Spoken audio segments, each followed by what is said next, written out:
feel like your grocery bill is playing a prank on you? I mean, either the cart's getting bigger or the produce is getting smaller. And that's one of the main reasons that I got into hydroponic farming in the first place. So this is Growonomics, where we talk about how to grow smarter, save money, and beat inflation one harvest at a time. So let's break down what's really going on with food prices and how hydroponics can help you resist that. Inflation at its core is just prices going up over time. But food inflation, that hits different. Unlike a used car or a new iPhone, you have to buy groceries, and you can't kick the can down the road. You need them now. Remember when you hear inflation numbers reported, that you need to dig deeper than just hearing someone say core CPI fell by 0.1%, which is a normal phrase that you would hear. If you hear that, it doesn't mean that prices decreased by 0.1%. When you hear the Bureau of Labor Statistics report inflation, they're reporting how it changed from one month to the next. So if they say core CPI fell by 0.1%, that means that the rate of inflation from one month to the next decreased by 0.1%. It doesn't mean that inflation is only 0.1%. It just means that it might have been 2.7% this month, whereas last month it was 2.8%. And here's the sneaky thing that no one considers when they're looking at inflation. It's a percentage. That means that as prices get higher, the increase gets larger in terms of dollars. Don't believe me? In August of 1983, a pound of tomatoes was 58 cents. Inflation back then was about 2.6%. So that means that from one year to the next, tomatoes should have increased by about 1.5 pennies. In August of 2024, tomatoes cost about $2 per pound, so a commensurate 2.8% inflation would garner an increase of 5.6 cents. So you can see how even though the inflation percentages are more or less parallel, the amount that it increased was much more. And now for the real kicker. Food isn't included in the core CPI inflation reporting because it's viewed as too volatile. Want an example?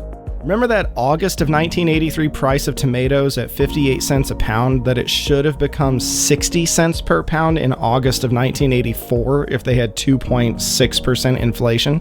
Yeah, in August of 1984, tomatoes were just under $1 a pound. So I'm not exactly a mathematician, but I'm going to go ahead and say that's more than 2.6% increase. Economists will say that the price difference of different foodstuffs varies too much to compare specific months or to get that granular. And I'll fully grant, they know more than I do, and they're probably right. But if I just look at prices from one year to the next, I can definitely see that volatility at play, and you can definitely see inflation in the food prices.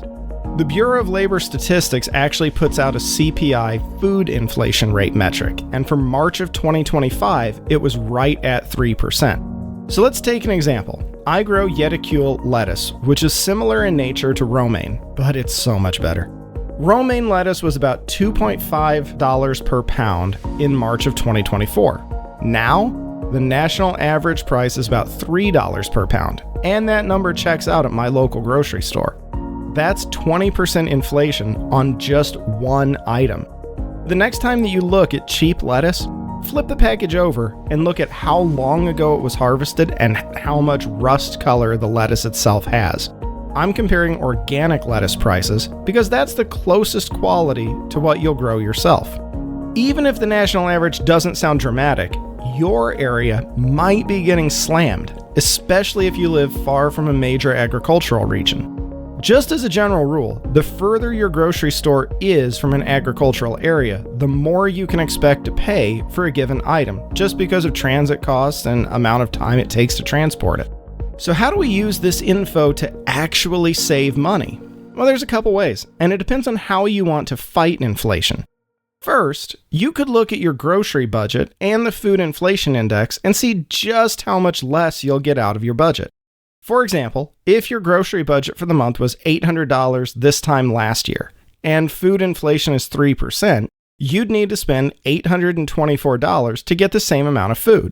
Or, if you want to look at it a different way, if you can offset $24 of groceries, then you've accounted for inflation.